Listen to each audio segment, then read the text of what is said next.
All right. So once again, thank you for joining me in this session where I'm going to be talking and discussing about how to ace your funded graduates application. Over the years, I've noticed that a lot of applicants get the rejection letters. I mean, so much that some people have even lost hope in going to grad school.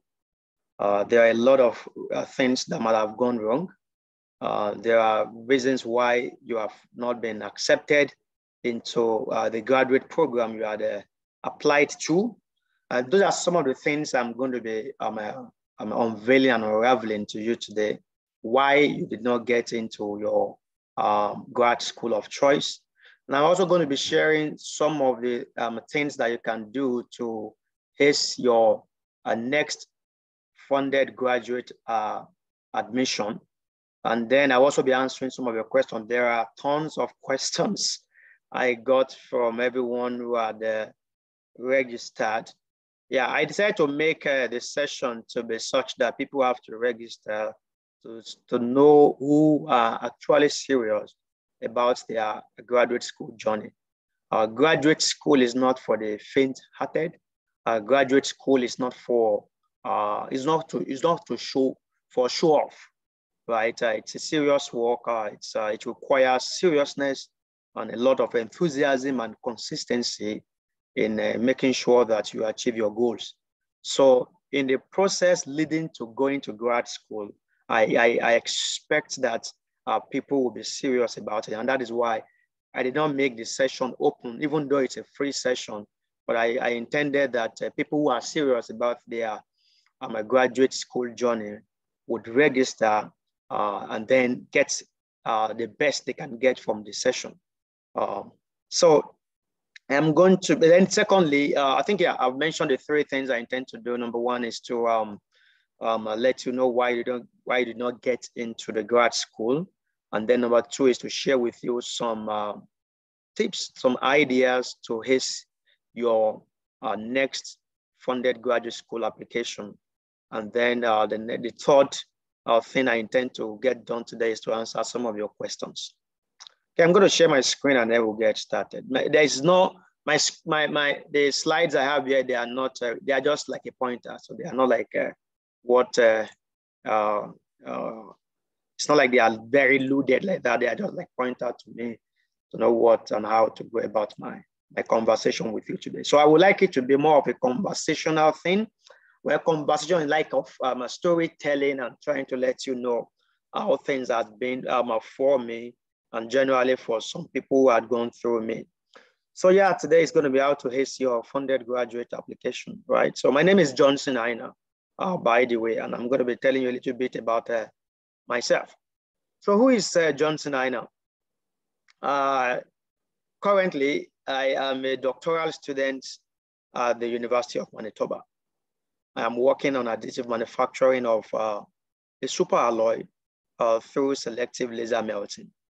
So what I intend to do with that is to re-engineer the microstructure of the material to improve the mechanical properties. I actually finished my master's about 8 years ago, actually, at the University of Manitoba as well. So in between 2014 and now, I had worked in 3 different companies. I'd worked at different stages of my life. You go through, worked in the automobile industry as a design engineer as well as a quality engineer. I've worked in the aerospace industry as a project engineer. And currently I work in the cabinet industry where I'm a senior engineer in the manufacturing section, as well as a manufacturing operation supervisor. So that means that I wear 2 hats currently. I wear the hats of somebody in the operations, and I wear the hats of somebody in engineering. So I combine that full-time with my full-time PhD program. I'm currently at the University of Manitoba. Prior to that, prior to my master's, I finished from Obafemi Awolowo University in Nigeria, where I graduated with a first class. And then prior to that as well, I was at the Federal Polytechnic Ado Ekiti, where I graduated as a second best student in the class. So that is a little bit about myself. I'm also the managing partner of AJ Dixon Consults, and I've been the managing partner running the company for more than 10 years now. And at AJ Dixon Consult, we guide and we show people how to ace and get their graduate school application and some other career plans off the finishing line. So that's a little bit, we'll talk more about some of the things that I've done in the past that has positioned me to be doing this. So by the way, I have been, like I mentioned, I've been guiding people on how to secure funded graduate admission for more than 10 years. And this is based on my own personal experience, having been a scholar at Howard University in Washington, D.C., meaning that before I moved to Canada, I was actually offered a fully funded graduate admission at Howard University in Washington, D.C. So it was in the middle of my program that I decided to switch to University of Manitoba here in Canada. And I've been in Canada now. This year makes it 10 years since I moved to Canada. So, all right. So what is the objective of today's webinar, today's session? Is to expose participants, all of you, to an effective and efficient way to his funded graduate school application. Right? There are 1,001 ways by which you can get your application through into grad school. But not all of them are effective and not all of them are efficient. By the way, this what I'm going to be sharing with you, it's to also allow you not to fall into the hands of scammers, right? A lot of people have been defrauded. Some people have been scammed. Some people have been swindled of their hard-earned money because they were looking for shortcuts. I am never an advocate for shortcuts. I'm an advocate of do it yourself. There are proven steps. There are proven methods that people have used in time past that can get you off the finishing line and get your graduate, your funded graduate admission without spending a fortune. I always tell my client and people that I've worked with that I do not believe in you having to spend a fortune before you secure your graduate admission. Okay. So why are your applications not successful? These are a few of the reasons that I've come up with. And I know in the course of answering your questions, I am also going to tell you some things because I know some people have sent questions like we have in the registration form for you to just put my question out for us. So yeah, I have a question. So, but based on my experience over the past 10 years, these are some of the common reasons why your application was not successful in the last time.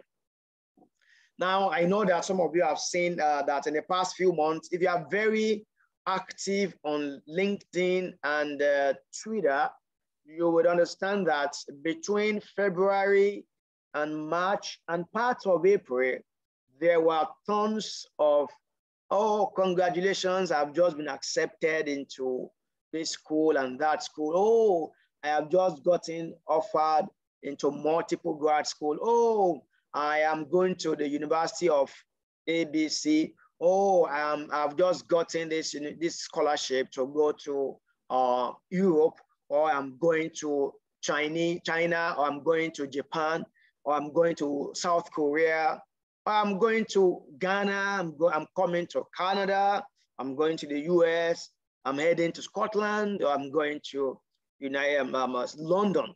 So these are some of the things you are going to be reading, your content you might have read between February and March. Why? Because that was when a whole lot of universities were making decisions on their graduate school applicants. This was the time when applicants like yourself will know their fates, whether they have been accepted or they have been rejected. It's also a period for mixed feelings for a number of people. Some people will open that email and say, oh, congratulations, you have just been accepted into this program and that program. Or well, unfortunately, or they will say, we regret to let you know, and things like that, that you have not been successful in the graduate school application. So those are some of the things that have been flying around over the past few months. In fact, some schools are still getting their decisions out, but mostly the international student will have gotten their decisions long before now. So why were you not successful in your last application? Number one might be because of incomplete application, right? Incomplete application can come in different forms. Sometimes you actually did not even submit the application. Why? Because it was not complete. So that means that you are not successful. So say, for example, you started an application online, and then you are trying to gather your documents, your information, everything that you need to submit the application. Excuse me. And unfortunately, before the deadline, you couldn't gather everything that you need. And then the deadline passed. So automatically you were not successful in that for that school. And also it might be because maybe when you submitted those applications online, you did not get your supporting documents to the school. Note that if your supporting documents did not get to the school, as of the time it was meant to be there, then your application is going to be tagged incomplete.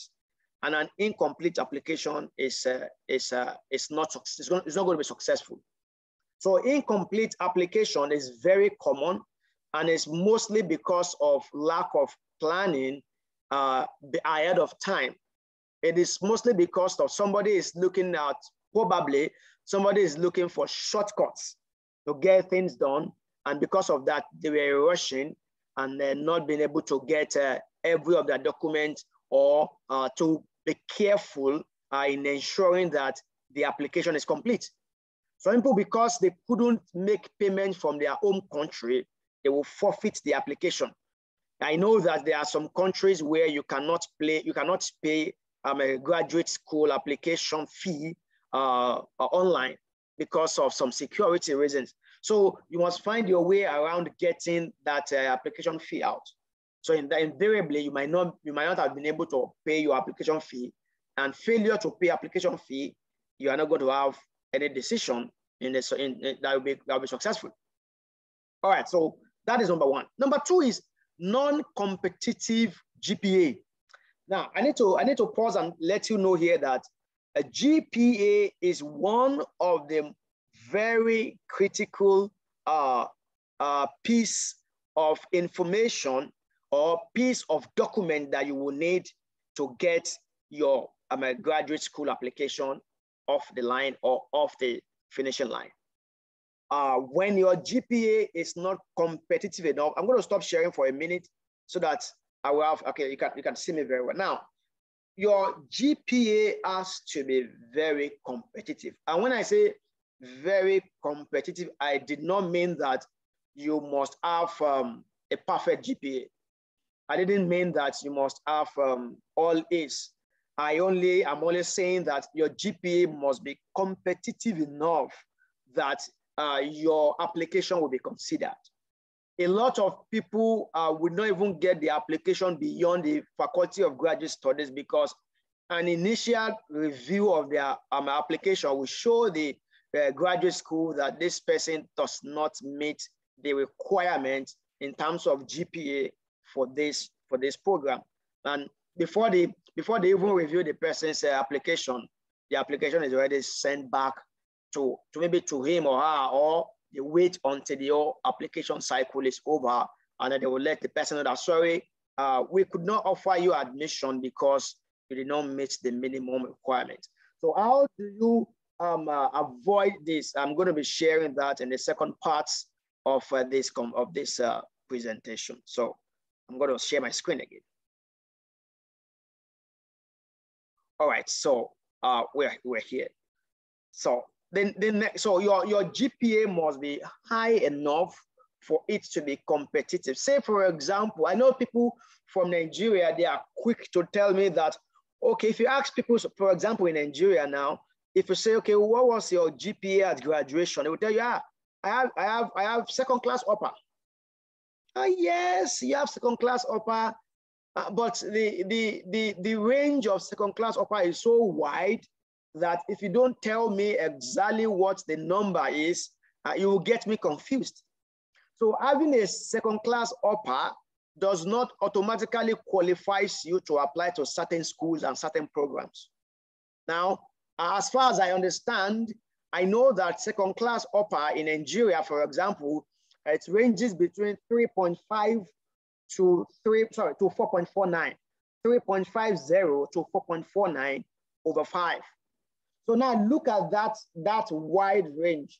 So if you have told somebody that, yeah, I have a second class upper, which is actually, maybe you actually have 3.51, and then you now compare yourself with somebody that has 4.49 or 4.45.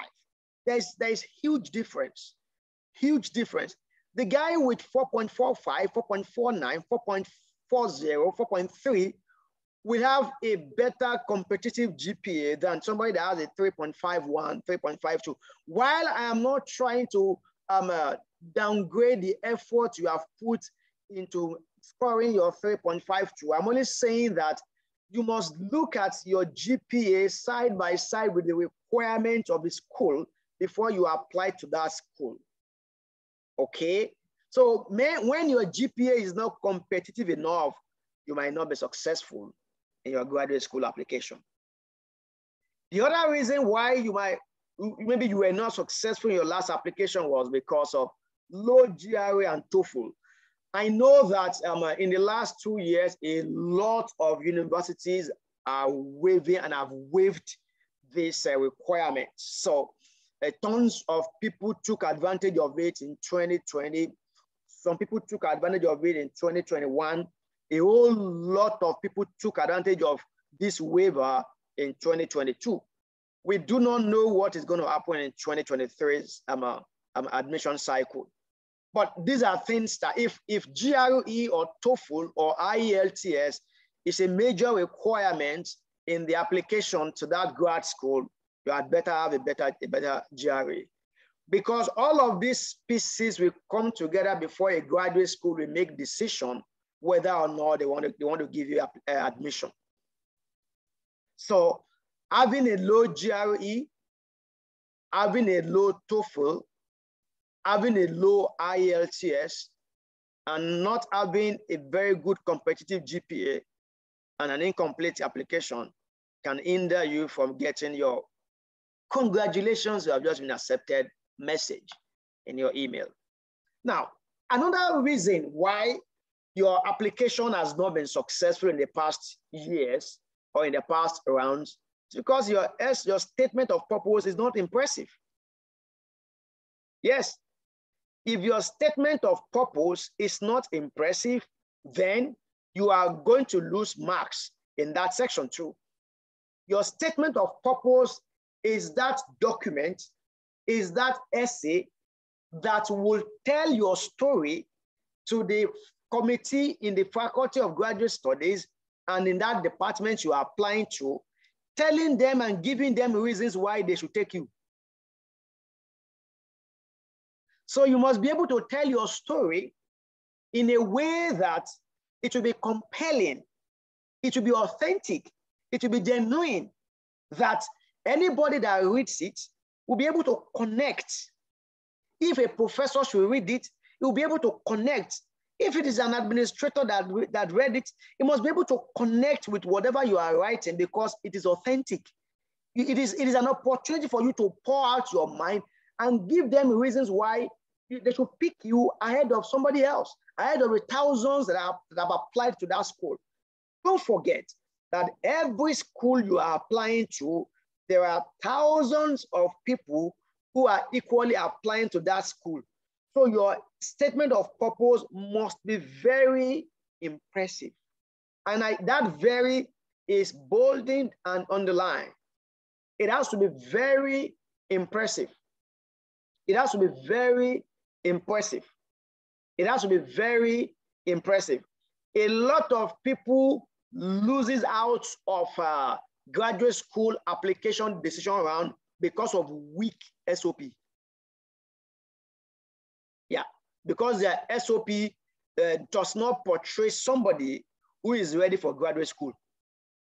It doesn't matter if you have a first class or a 2-1 or a perfect GPA.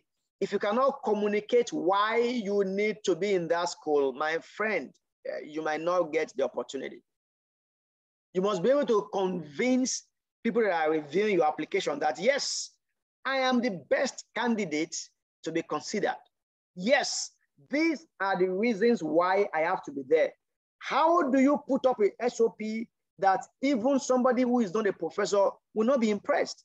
Then you are only setting yourself up for failure. So that is why your SOP must be, you don't want to rush your SOP. You don't want to rush it. You don't want to rush your SOP. You want to take your time to write your SOP in a way that you will review it and possibly ask somebody who understands how to write essays like that, who understand it, can help you to review it, point out areas where you need improvement, and continue to improve until you feel that, yes, I think I'm good to go. So unimpressive SOP might be one of your undoing in your graduate school application.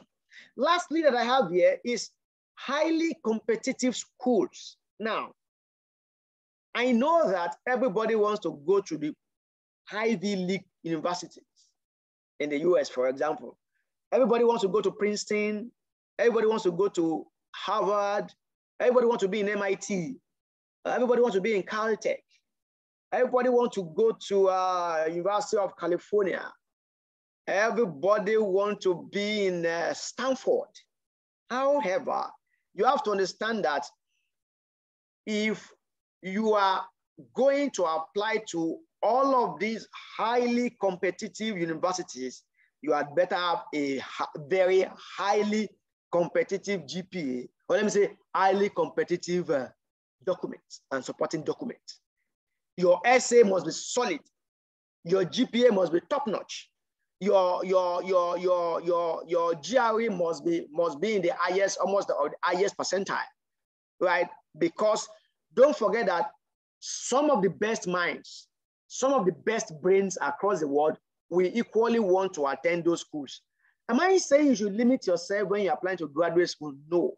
I'm only saying that when you apply to highly competitive universities, highly competitive programs, you are actually setting yourself up to a situation where you are competing with some of the best brains in the world. While it is good, it might not actually work for you. Somebody that is having what people will call a weak second class upper from Nigeria, 3.6 or 3.5, and that person wants to apply to MIT, for example, and the GRE is also in the average level, the person is just going to waste his money. You're going to waste your time, you're going to waste money, well, except if miracle happens. I believe in miracle. But at the same time, I'm also a realistic person when it comes to things like this. So you want to ensure that you are setting yourself up for success. There are equally very good schools across the world. You don't have to go to University UCL in the UK for you to be successful. You don't have to go to Oxford for you to be successful. Not everybody will go to University of Paris for them to be successful. Yes, you don't have to. Because all of these schools, they have very high standard for their programs.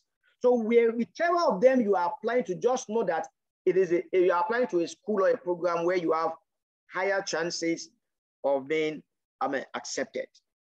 And other reasons why you have also not been accepted might be because of your reference letters. Now, let's think for a minute. If the person that is writing the reference letter for you has a master's and is writing a reference letter for you that you are applying for a PhD, there's a disjoint somewhere.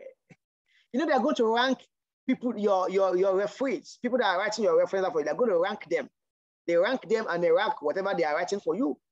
So you are going for a PhD. Somebody with a bachelor's or a master's is writing a reference letter for you. I will not actually want you to go that way. That might be, if you have gone that way before, that might be the reason why you have not been successful.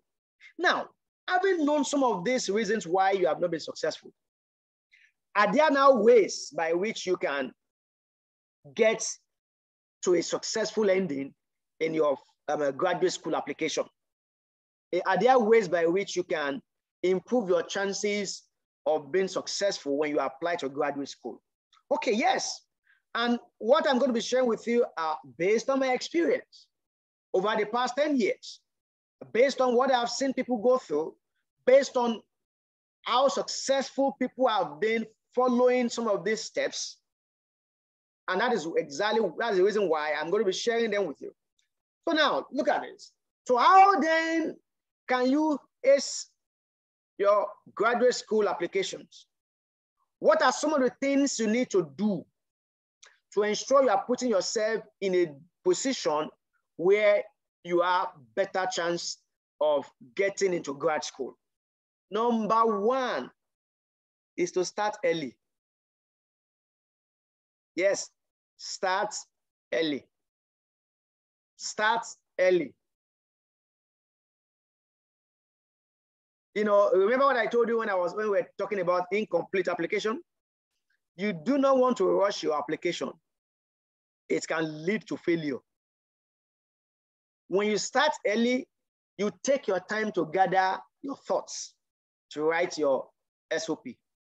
You take your time to gather all the documents and supporting documents that you need ahead of the deadline. You take your time to tell the professors and your lecturers that are going to be writing reference letters for you. You give them heads up way ahead of time. You don't just call a professor, hello, sir, Dr. Ajanle Koko, I would need a reference letter next week, sir. I'm applying to 10 schools. And you think the professor doesn't have anything to do? No. You give them time to gather their thoughts, to give you a very good reference letter. You give yourself time to put in your best application, right? I know by experience that, for example, if you are applying to universities in North America, for example, from the day you decide that you want to go to grad school till you get your message visa or study permit, it is between 9 and 12 months. Yes, I know you are shocked. Between 9 and 12 months. It can be earlier if you are very lucky, but on the average, it is between 9 and 12 months. There is somebody on this call today who decided to join that went through that journey and it took him 13 months, not because he did anything wrong, but because he started early and he was able to get his stuff together and he got everything he needed. He did not have to apply to 10 schools. When you start early, you take your time and you are able to know which school will give you better chance of getting in. Then you concentrate your effort on that and you put in a good work in there and you'll be sure that you will get in. So start early. Start very early. Now, next year, 2023, September, admission will soon be open for North American universities. Will soon be open by, say, July, August. Some school portals will start opening up, accepting applications for 2023 September.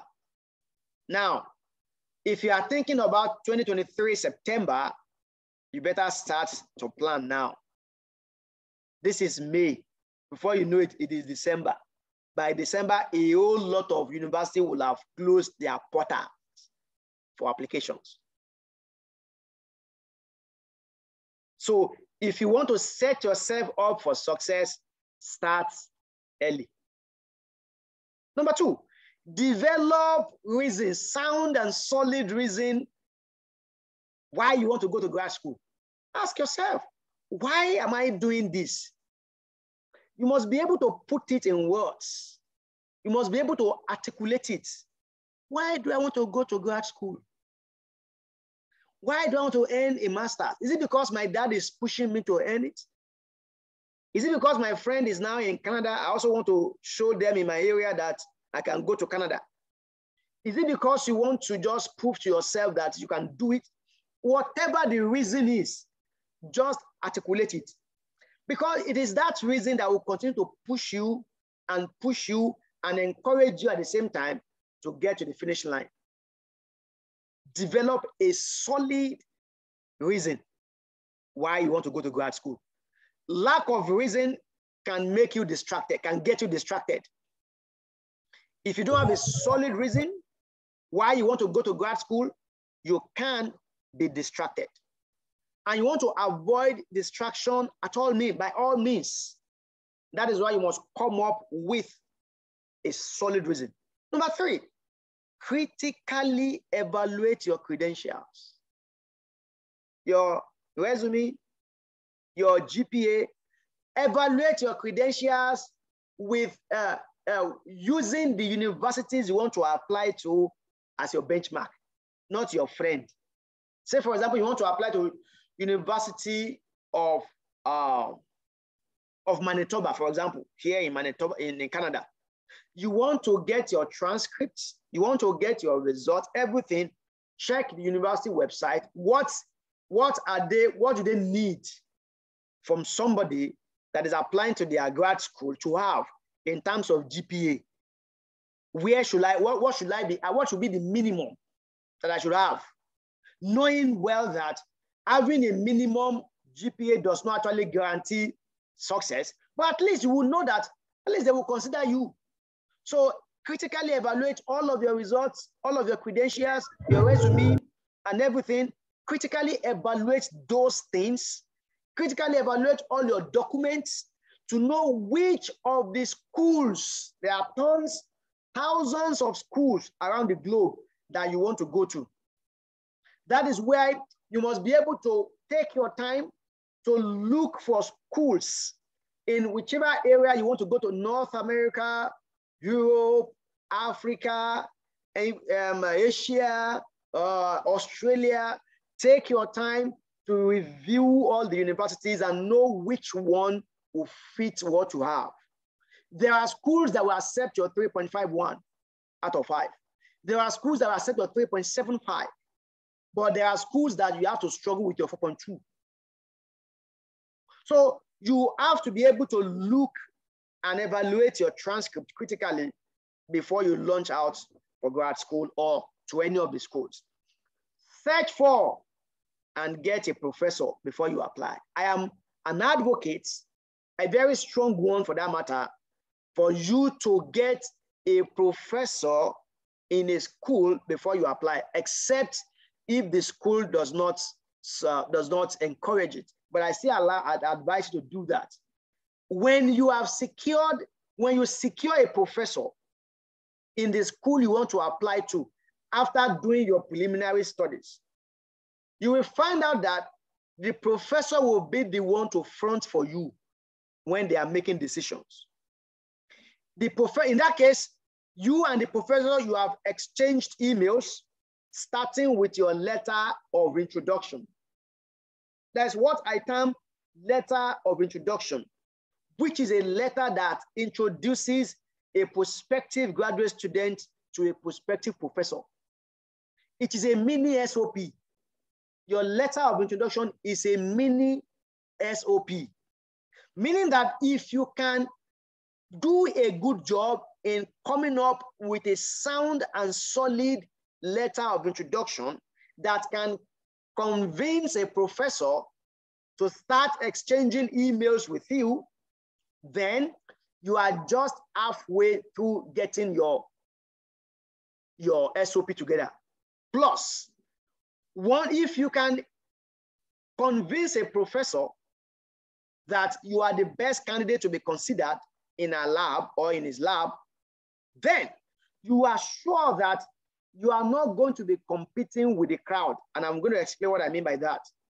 Say, for example, you have written to me, Professor Johnson, I am convinced that you are a good fit for my lab. Then we have gone back and forth in our emails. Do you think that by the time you apply to graduate school, you are going to be competing with every other person that doesn't have a professor? No. That you have a professor, in fact, some university will ask you that you put the name of your prospective advisor in your application.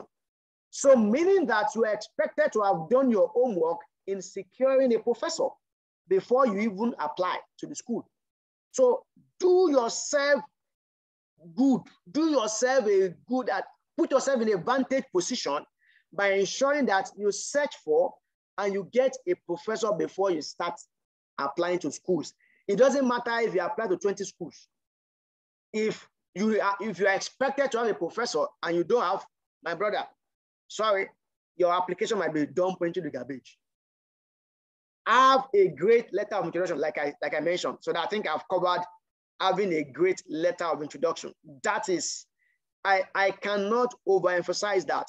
Your letter of introduction will introduce you to your professors. Your letter of introduction will make you to tell the professor why you are the best. I mean, who else can tell the story about you, if not you? It's an opportunity for you to showcase what makes you the best. It's an opportunity to showcase the skills and the talents and everything you are bringing on board to the lab. You are telling them your story in the past. You are telling them what you are doing right now, and you are telling them what you are bringing on the table. Don't forget that when you apply to grad school and you are accepted, it's like you are being hired by an employer. Now, say, for example, you have scholarship, because part of the things that you discuss with your prospective advisor is the issue of scholarship and funding. When I guide people, I tell them that you want to nail this from the onset. Get to a very good start by ensuring that you are clear to the professor that I would need funding. So once you can iron that out with the professor, once you are crystal clear about what you want, and you have shown the professor why she or he needs to splash the cash on you for doing your research, my brother, you can just go and sleep, because you are going to get admission. Yes, you are going to get scholarship, and you don't have to think about money. Right? When I was living in Nigeria about 11 years ago for my master's program at the University of Howard University in the US, I didn't have to think about money. Why? Because I had $35,000 scholarship. I didn't have to prove anything to any visa officer. I didn't go with any accounts. I only went there with my admission letter, my funding letter, and my passports, and some other documents. No accounts, nothing like that. And I got the visa. When I was moving to Canada from the US, it was the same thing. I got my scholarship before moving here. So what am I telling you is this, and I have discussed all of this with the professors I worked with in the US and the one I worked with during my master's here, right? So the same thing, you want to get that out of you that, yes, this is what I want. You don't want to get to the point where you have exchanged emails and then he's telling that she doesn't have money and there's no way, if you don't have money, don't come. No, you don't want to expend time. You want to put it up front, and there are ways to do it. There are ways to write compelling letter of introduction that will make the professor respond to you. I don't know, I'm spending a whole lot of time on the letter of introduction because it is very critical and foundational in your journey to securing funded graduate admissions. In acing your graduate admission, you must be able to convince a professor by speaking the language they understand, or let me say, writing the language in the language they understand. There are so many generic ways of writing letter of introduction. Hello, I just wanted to know if you have spot for somebody. You know, some people when they send email even to you, their friends, you'll be shocked that why are you writing something like this? Somebody will write email to you and everything they are going to talk about, maybe there are 1,000 words, it's going to be in one paragraph. How do you want a professor to go through that and understand you, a prospective graduate student? Please polish your writing skills. Please polish your ability to tell your story in written form, right? Then probably you have challenges in distilling all of these things I've mentioned. Probably you need to get a coach to guide you. Now look at it, to guide you, not to do it for you. I need to clear that. Get a coach to guide you, not to do it for you. No. Now, a lot of people have lost fortune. In fact, there is one that I learned about recently that has swindled people, collected millions of naira, millions from people, telling them that it would help them to secure admission with scholarship, and everything is just lie. And they've not been able to recover their money from the guy. So you want to be careful not to expect your coach to be the one to do it for you. That is why you have come to a webinar like this, so that you know what you need to do. And you can do it by yourself. You don't need anybody to help you to write letter of introduction. What you can do is to have a good draft and send it to a coach to help you to review it, or you get a coach that will guide you through the steps that you need to go through in securing your funded graduate applications. Now, get this straight. There are tons of coaches or consultants out there. Some of them only had NCE. I'm not saying NCE is bad, but some people have not even gone through the process, and you are going to them that they should help you with a sharp method of getting to Canada, sharp method of getting scholarship. No, there is no sharp method. I just told you it will take between 9 and 12 months for international applicants from when they're going to start the process to when they're going to get their visa. Between 9 and 12 months. So if you're expecting to get this thing done in 2 months or 3 months, somebody's telling you that, oh, don't worry, Mr. B, I can get it for you in 3 months. Don't worry, pay me 3 million naira. My brother, run for your life. Why? Keep that 3 million naira, get a good laptop, get a good internet service, and then get a good either coach or book or whatever. You can do it yourself. Give yourself time. Start early. Don't box yourself to a corner. Don't depend on somebody to run your life and your destiny for you. You can do it by yourself. But if you need guide, if you need somebody to be accountable to, if you need somebody that can help you go through whatever you are writing to put you on the right track, then get a coach. Okay? When talking about getting a coach, there are some of my clients that have helped in just this year. Some of them. In this year, in this admission round for September admission, I'm going to be sharing some of their admission letter and how much they won in scholarship. Here is one of them. She has just been accepted to the University of Tennessee, Knoxville. Can you see the date? I think I shared this one even on I shared this on my social media. So I'm just trying to reiterate here. This is the total amount that she's going to be getting.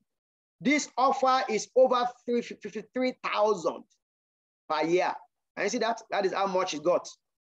Over $53,000 per year for a PhD in chemistry at the University of Tennessee, by following principles and processes that has been proven over the years.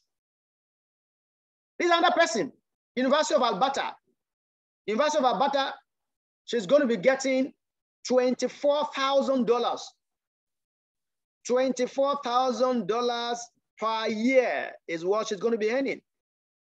$24,000 in Canadian scholarships are lower than the US scholarship, and for reasons I don't want to go into that yet, right? But this is more than enough for her to go through school and be comfortable per year. $24,000. These are full scholarships, full scholarship.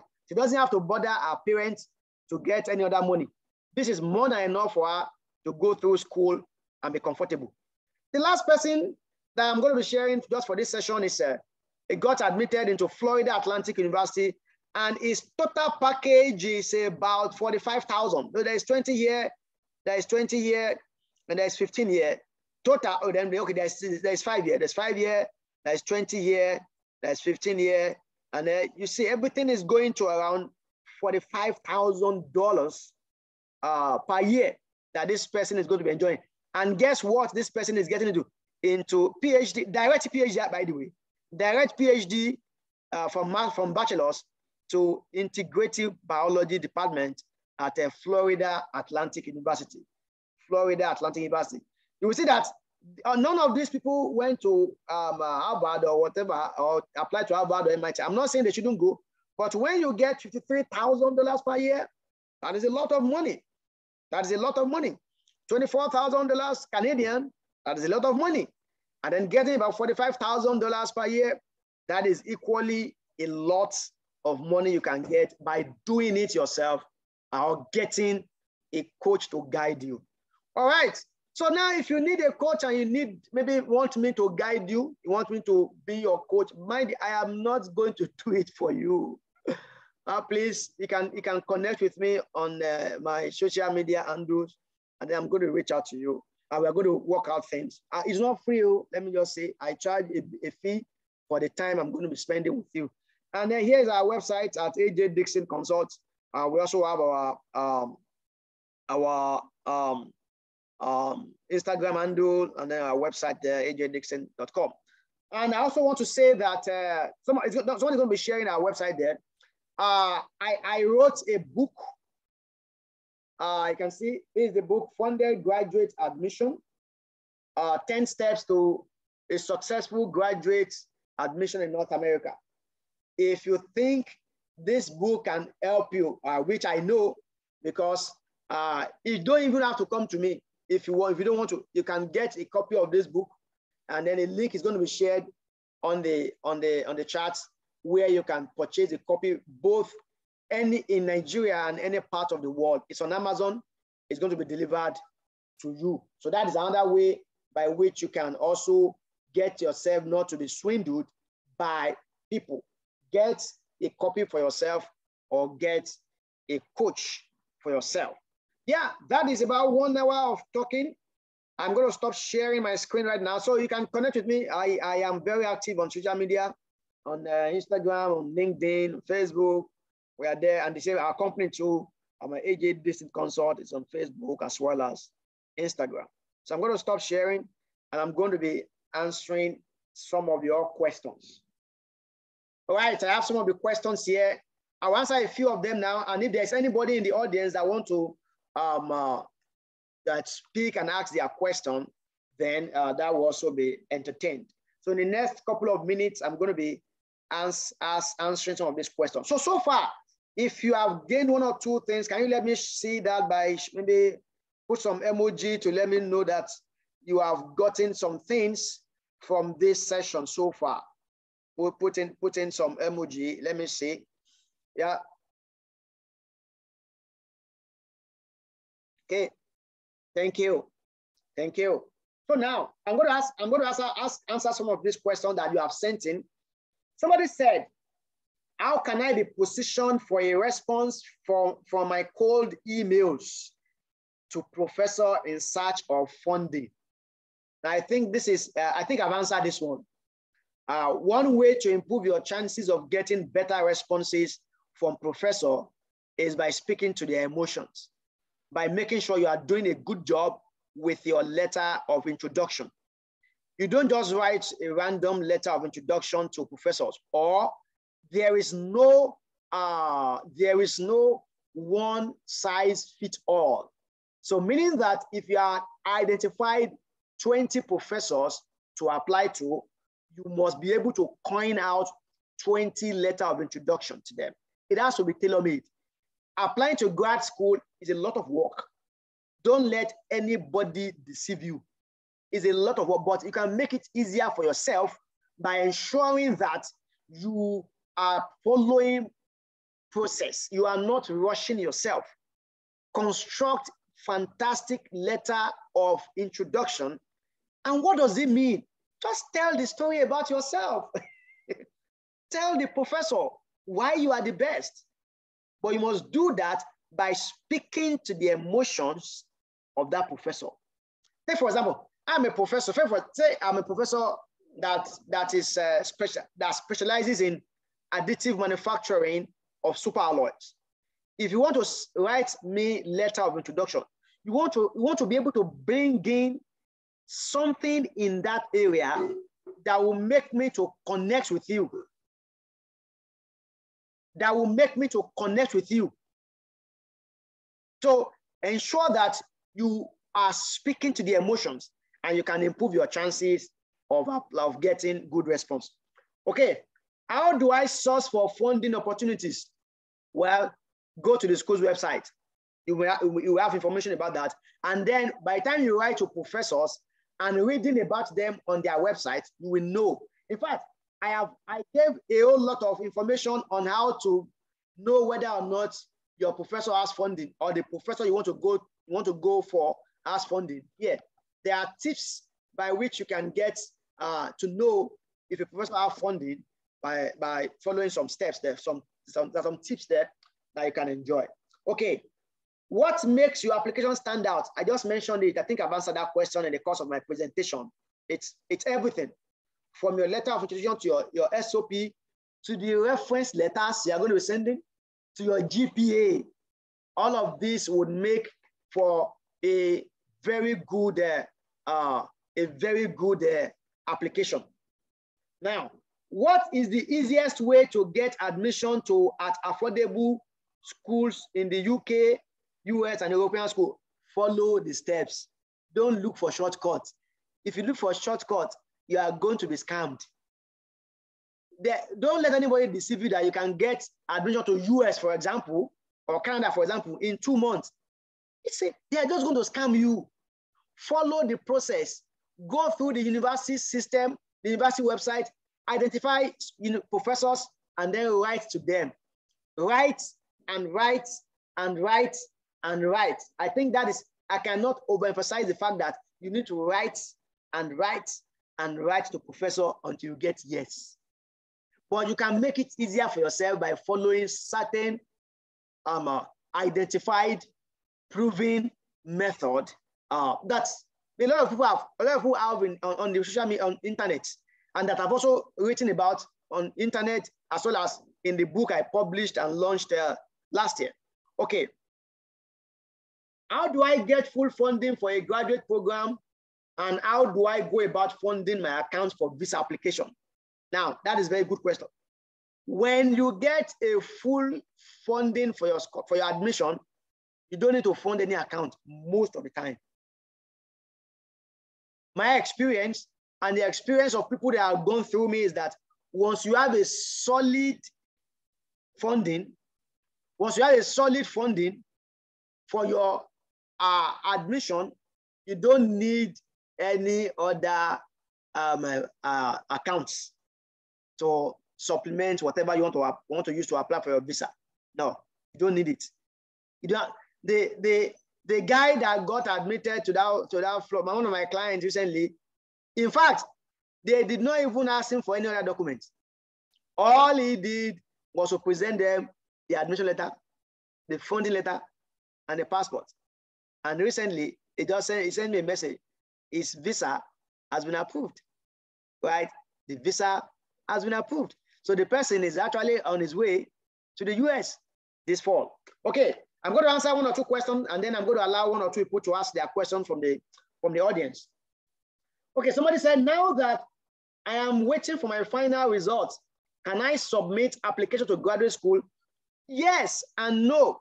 Yes, because you can start the process knowing that you need to get a professor, start cutting some professors, start sending letters, start understanding what are the requirements to the schools you want to apply to, start understanding what you need to do. If you have to write any exam, maybe GRE, TOEFL, whatever, start getting the document together, start looking for a good person that can guide you. start doing that. Once you can do all of those ones, and then by the time your result comes out, you can then attach that. Another thing is this, where your result is right now. For example, now, if you have your result up to the first semester of your final year, you want to attach it to your letter of introduction. Oh yeah, I am in my final year. This is my result up to the first semester, part 5, semester 500 level, semester year 4, whatever the case may be. Then the professor can use that to gauge you.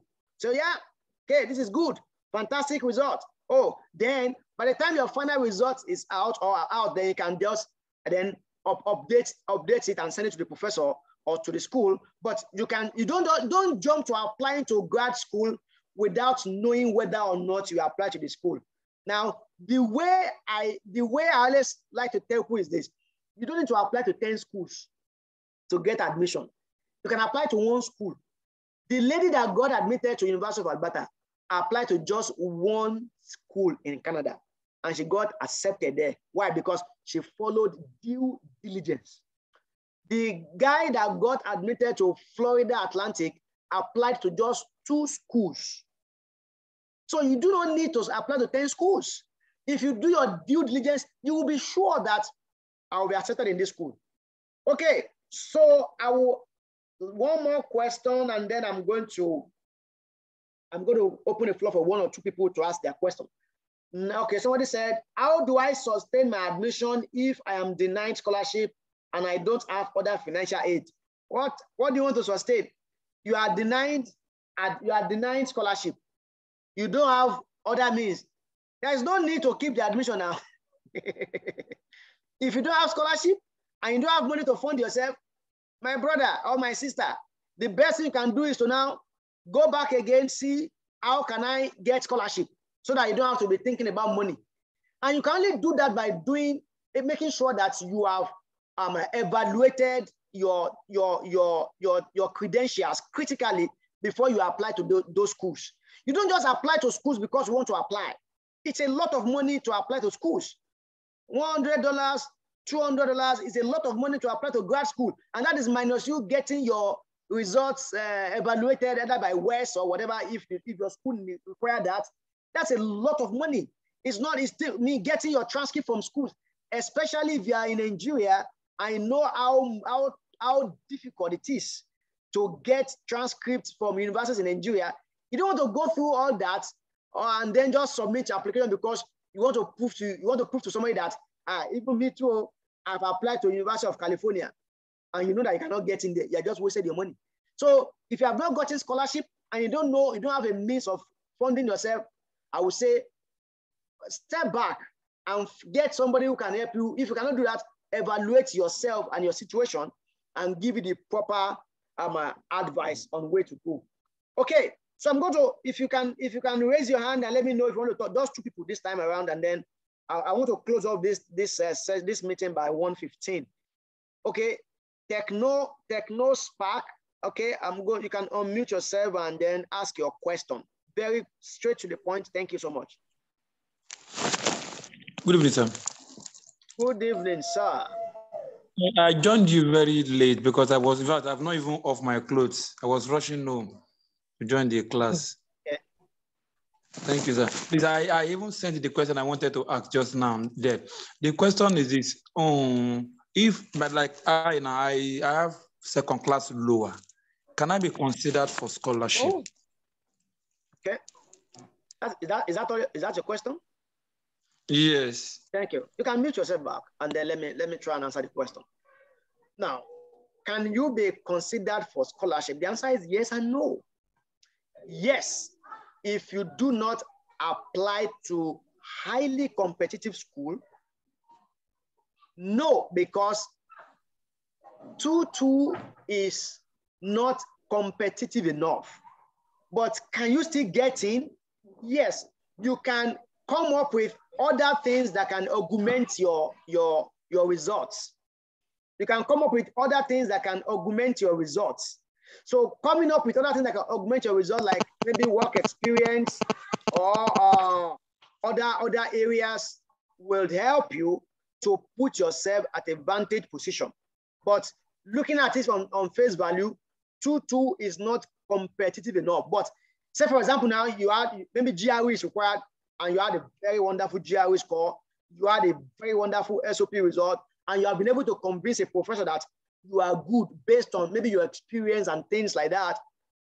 There are people who have been considered for scholarship with their tutu, but they are not common. So that's, I hope I've answered that question. Okay, next person, just one more person, and then I'm going to read one or two questions more. Okay, Jimo Latif, can you please ask your question? Yeah. Good evening, sir. Good evening, sir. Yeah.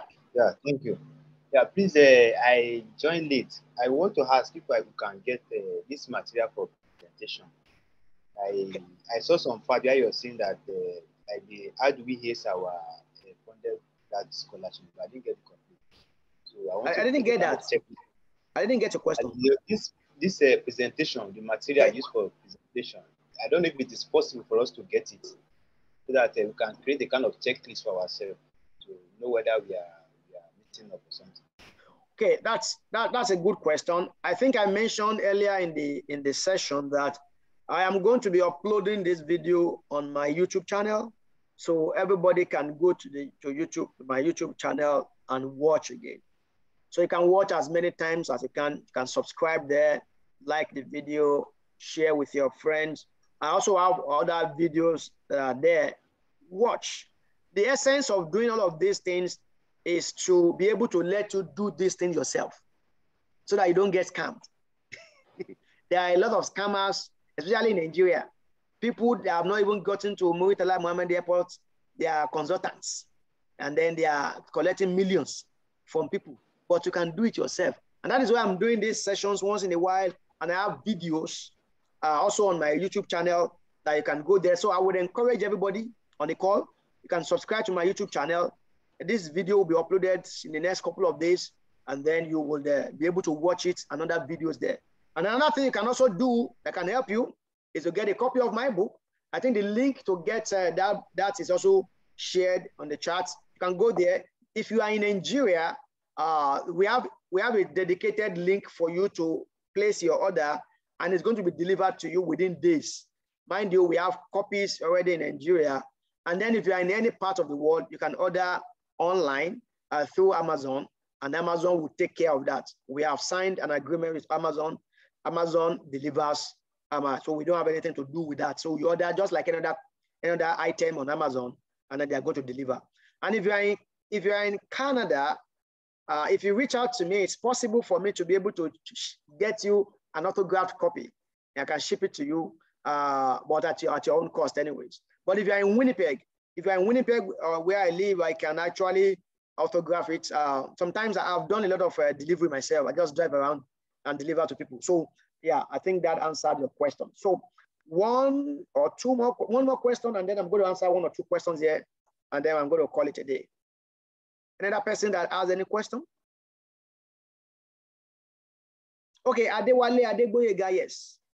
I know you have been raising your hand. Yeah, thank you very much, sir. You are welcome. Well done, Engineer Johnson, I know. Thank you very much. God bless you, sir. Amen. Sorry, my own question is, my first degree is in electrical engineering, and going to like 7 years now, I've graduated, but I'm almost done with my MBA, and I have some other qualifications like current EMP and some other membership affiliations. I'm hoping to apply directly to PhD, probably this spring 2023 or fall 2023. Some school may consider that MBA at master's level, is it going to be adding to my application? Is it going to add to my chances of getting that PhD directly without going for masters in electrical engineering? Okay, that's a good question. That's a very good question. Thank you for that question. I can tell you categorically that you can get direct PhD admission with funding from your bachelor's into universities in the US, straight. The two my admission letter and funding letter I showed you in my presentation, the lady that will be going to University of Tennessee to study PhD in chemistry, she got PhD admission directly from her bachelor's. The guy that is going to Florida that to study PhD in integrative biology, he got his admission, PhD admission from bachelor's. So it is possible to get direct PhD admission from bachelor's. My admission, my first admission to Howard University was a direct PhD from bachelor's. So it is possible to get a direct PhD from bachelor's. However, in your own case, MBA can play a role, but it might not actually be a very strong reason why you, depending on what you want to go for. If you are going for an electrical or computer science related program, then an MBA can only play a little bit.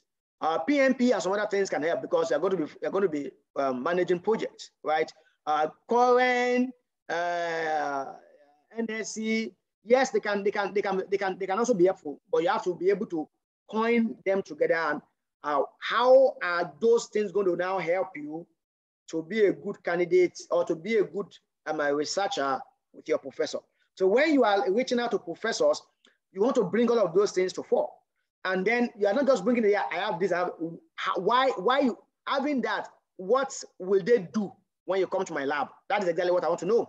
So you want to tell me, why should I take you because you have all of these things? Yes, I have this experience, I have this leadership skill, I have these certifications, and this and this and this and this are what will do for me or for you if you accept me into your lab. So I want to say that yes, you can get into a PhD directly with your bachelor's, and it doesn't matter, even if you have left school 10 years, but all you need to do is to ensure that those 10 years that you have left, in your own case, 7 years, you have experience. So you're going to be relying heavily on your experience to tell the professor why you are the best. So your experience, what did you do during those periods? You itemize them, you let them highlight them, and then you put them together and let the professor get it from that angle that, yeah, you are a good fit for my lab. Okay. Thank you very much, sir. Before you leave that, sir, do I need to submit my MBA? I'll be done very soon, in a couple of months. Do I need to submit my MBA in that case? For that's a good point. Now, say for example, you want to apply to me, right? You want to apply to one University of Johnson, and Johnson is a professor, and Johnson is a professor of electrical engineer. And then what do I need an MBA for? You are not coming to be managing business, but you can add it so that they can know that in the last you have equally acquired business skills that would help you to make informed decisions when you start your research.